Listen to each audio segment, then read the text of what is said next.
Người phụ nữ ngoại tình trong hôn nhân và sinh con, nhưng lại tự tin cho rằng đó là con của chồng mình. Để chứng minh trong sạch, cô ta còn gọi cả hòa giải viên đến. Kết quả, sau khi xét nghiệm DNA, cô đã bị người dẫn chương trình vạch trần ngay tại chỗ. Dựa trên kết quả giám định, loại trừ khả năng mối quan hệ huyết thống giữa đứa trẻ và người đàn ông, hỗ trợ khả năng có quan hệ huyết thống giữa đứa trẻ và người phụ nữ.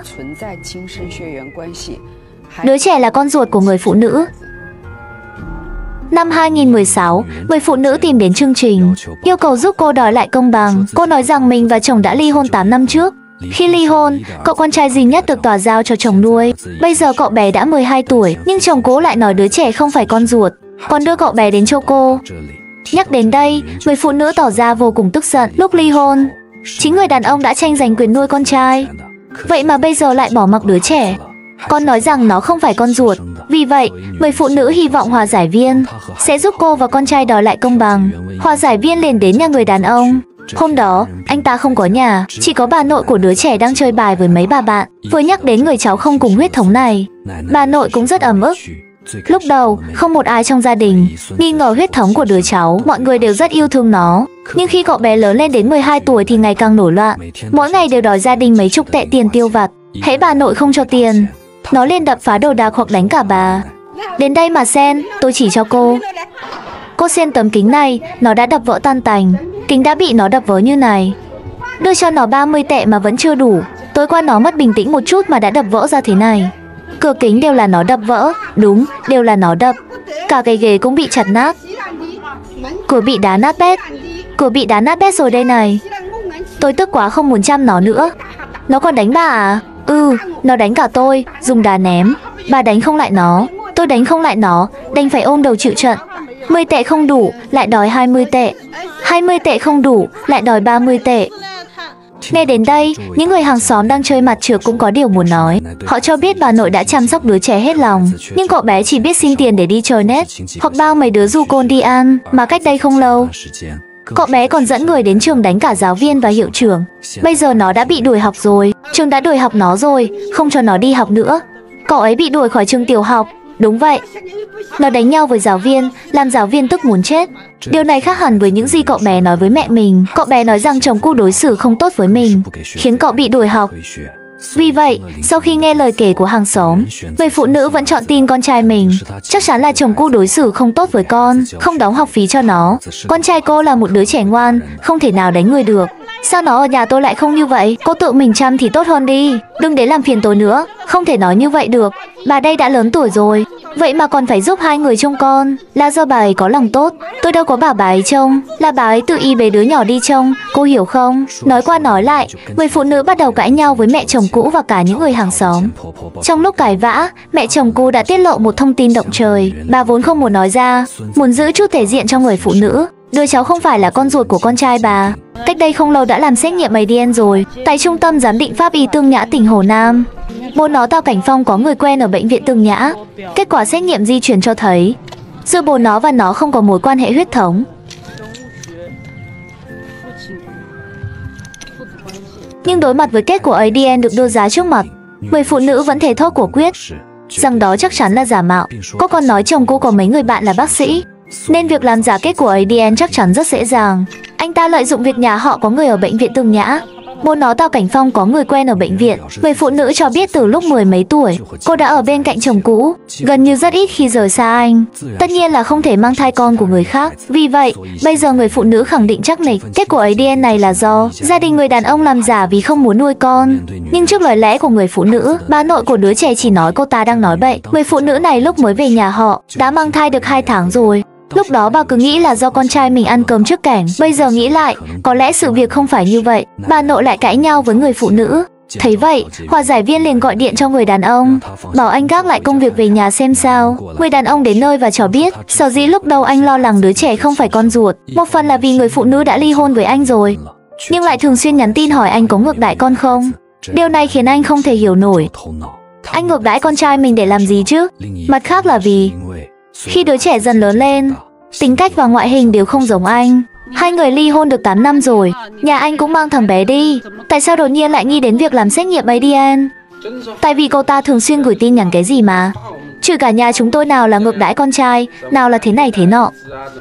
Tôi mới thắc mắc tại sao cô ta cứ nói mãi về chuyện này. Nếu thằng bé đúng là con trai ruột của tôi, chẳng có lý do gì mà tôi lại làm vậy với thằng bé. Vậy tại sao cô ta cứ lo lắng tôi ngược đãi con tôi? Tôi thực sự không hiểu được, cô biết không? Tôi nghĩ có phải cô ta chột dạ điều gì chăng? Thêm nữa, bản thân tôi cũng cảm thấy. Có một lần tôi nghe người ta nói, thằng bé càng lớn càng không giống tôi. Từ đó trong lòng tôi nảy lên sự nghi ngờ, và sự nghi ngờ đó ngày càng lớn dần. Sau đó tôi nghĩ vẫn nên đi làm xét nghiệm để bản thân có thể giải tỏa. Thật lòng tôi không muốn làm đâu, cô biết không? Cô tự biết trong lòng mình. Cô đừng nói biết hay không biết nữa, tôi nói cho cô biết. Nếu không có tật giật mình thì cây ngay không sợ chết đứng. Đây là có giám định rồi, vậy tôi. Vâng, vậy tôi. Lúc này, người phụ nữ vẫn còn ấm ức về kết của ADN, khăng khăng cho rằng nó chắc chắn là giả mạo. Người đàn ông liền đề nghị, ngày mai cùng nhau đi làm lại xét nghiệm.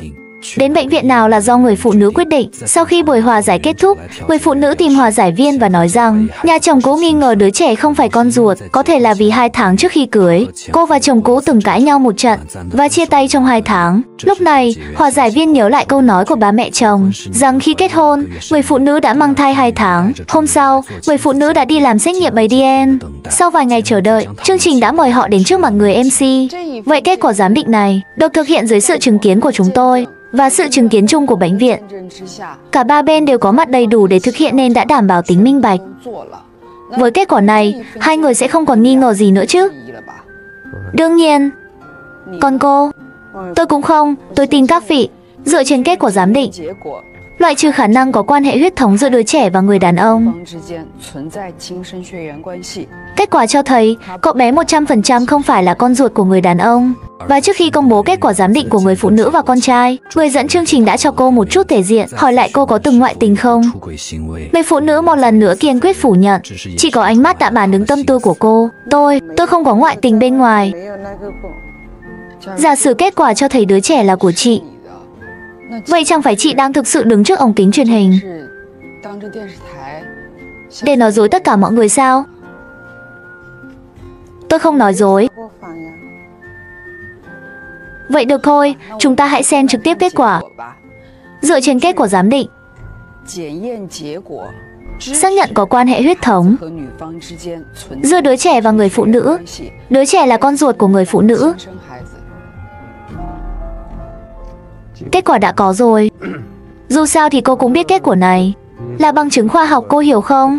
Cô có chối cãi thế nào cũng vô ích thôi, vì sự thật mãi là sự thật. Sau khi kết quả được công bố, người phụ nữ tỏ ra không muốn thừa nhận, thậm chí còn cãi nhau với người dẫn chương trình. Chị nói xem, đã có bằng chứng sắt đá như vậy rồi, chị còn gì để tranh cãi nữa chứ? Ít nhất tôi nghĩ rằng chị vì con mình, chị cũng nên nói với người đàn ông bên cạnh đây một lời xin lỗi chân thành. Tôi không cần biết chuyện đã đến nước này có phải là một bàn tay vỗ không kêu hay không, nhưng ít nhất đúng sai đã rất rõ ràng. Bất kể là về mặt đạo nghĩa, đạo đức hay tình cảm, và cả trong cuộc sống thực tế, chị đều đã làm tổn thương người đàn ông này. Phần lớn lỗi là do chị còn không thừa nhận sao?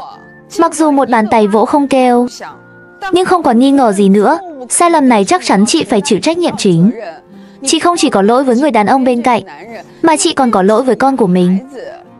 Chị đã cho nó một thân thể phức tạp như vậy, cho nó một hoàn cảnh phức tạp như vậy. Chị để đứa trẻ sau này ra ngoài, làm sao đối mặt với xã hội này? Bố của nó ở đâu? Nó từ đâu đến? Sau đó, để không bị người đàn ông kiện ra tòa, người phụ nữ buộc phải đến văn phòng tư pháp để hòa giải. Khi được hỏi, người phụ nữ đã thành thật nói rằng thực ra cô cũng không biết cha đứa trẻ là ai. Trong 2 tháng chia tay với chồng cũ trước khi kết hôn, đã xảy ra nhiều chuyện không muốn kể. Cô cũng không ngờ mình lại mang thai lúc đó. Nhưng dù vậy, người phụ nữ vẫn từ chối bồi thường tiền nuôi dưỡng của người đàn ông trong những năm qua. Chúng tôi không thể phán xét vấn đề lối sống của chị, có lẽ thực sự là một hiểu lầm. Bây giờ, chúng tôi cũng rất muốn tin điều đó, nhưng sự việc đã xảy ra rồi, vấn đề lớn nhất đã bày ra trước mắt rồi. Chúng ta có phải nên thành thật đối mặt với nó không? Anh ấy đã vô cớ nuôi con cho người khác suốt 10 năm. Chưa nói 12 năm, chỉ 10 năm thôi. Chị có nên cảm thấy có lỗi và biết ơn vì điều này không? Về thực tế mà nói, có thể trong cuộc sống sau này sẽ tương đối khó khăn. Tôi hiểu, là một người phụ nữ mà một mình nuôi con, Đúng là có khó khăn về kinh tế. Về điều này chúng tôi thực sự rất thông cảm. Nhưng về mặt xử lý sự việc này thì vẫn phải làm. Nhưng ít nhất đồng cảm thì vẫn đồng cảm, phải không?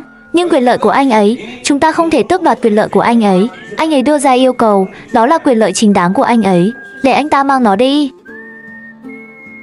Cô không có khả năng chi trả. Tôi không thể thoát được. Không thể thoát ra được. Tôi không thể thoát ra được trong suốt phần đời còn lại.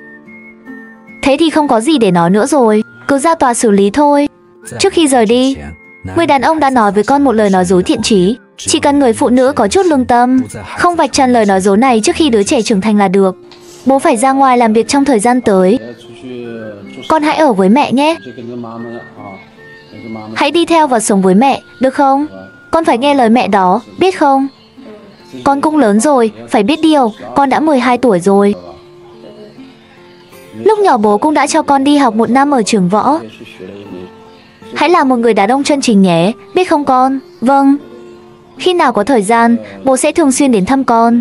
Vâng. Điều quan trọng nhất là phải ngoan ngoãn biết nghe lời mẹ đó.